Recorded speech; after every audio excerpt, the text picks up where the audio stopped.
Bonjour à tous et bienvenue dans cette nouvelle vidéo. Aujourd'hui, je voudrais vous parler des 3 types de fatigue qui existent en réalité. L'idée m'est venue en fait en discutant avec une de mes clientes qui m'a dit qu'aujourd'hui elle se sentait absolument épuisée et malgré ses temps de repos, elle n'arrivait pas finalement à récupérer, en tout cas pas comme elle le souhaiterait. Du coup, je voudrais vous parler de ces 3 formes de fatigue.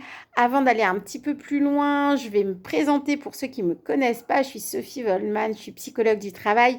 Je suis également coach certifiée. J'ai fondé SV Coaching il y a 4 ans maintenant. Mon objectif, c'est de faire en sorte que vous vous sentez bien dans votre vie pro et de facto dans votre vie perso parce que finalement, on n'a qu'une seule vie.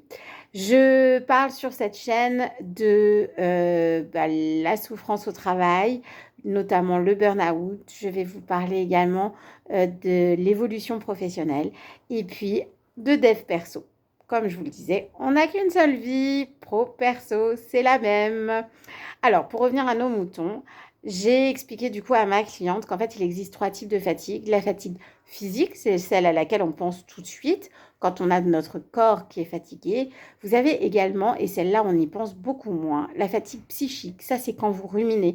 Vous savez, ces pensées qui tournent en boucle dans votre tête, qui vous empêchent de dormir, voire qui vous euh, interrompent, parce que je crois qu'il n'y a pas de terme, de manière parfaitement intrusive, alors que vous êtes en train de faire quelque chose qui vous plaît beaucoup. Et il y a la fatigue émotionnelle. La fatigue émotionnelle, c'est quand on vit des émotions très intenses, très régulièrement dans notre journée et qu'on n'a pas le temps d'accueillir ces émotions et qu'on se retrouve du coup un petit peu vidé de son énergie.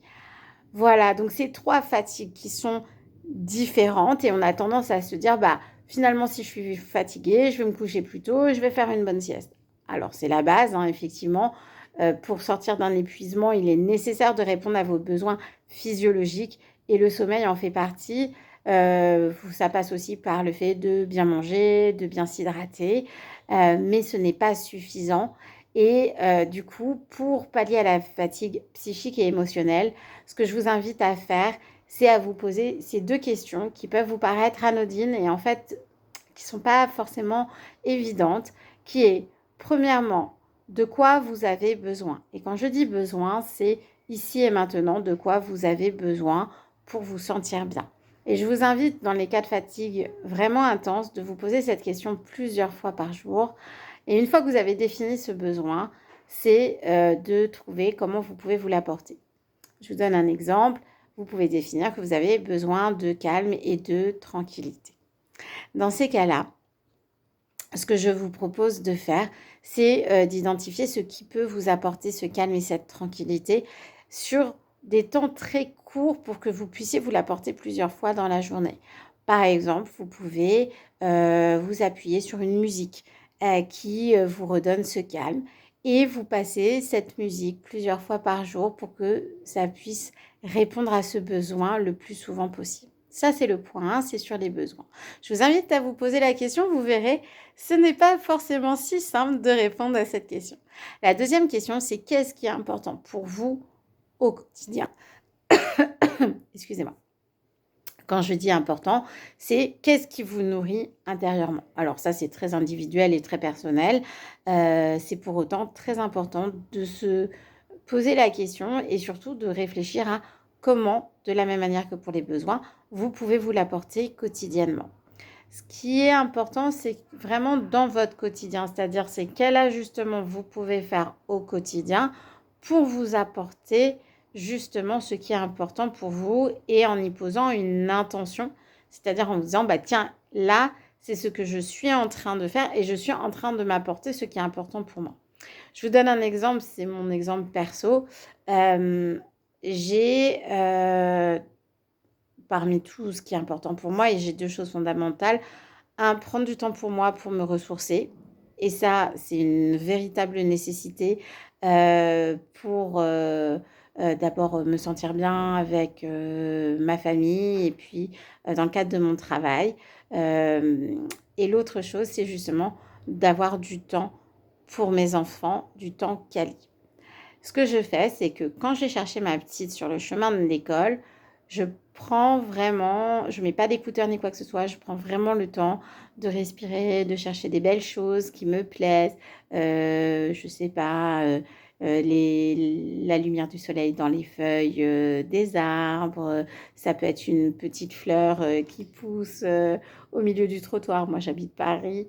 Vous voyez des choses comme ça, des gens qui se font un câlin, un enfant qui rit, voilà. Je suis en quête de ça et en même temps, je respire à fond et je me dis sur ce chemin que là, je suis en train de m'apporter ce dont j'ai besoin et que je me ressource.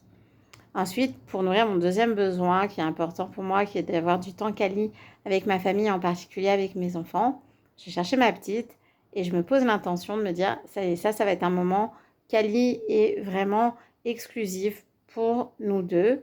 Et donc, je vais être complètement focus avec ma fille. Je laisse le téléphone au fond du sac et je l'écoute réellement me raconter sa journée. Je la questionne. Je raconte aussi ma journée. On rigole. Voilà, c'est notre temps à nous.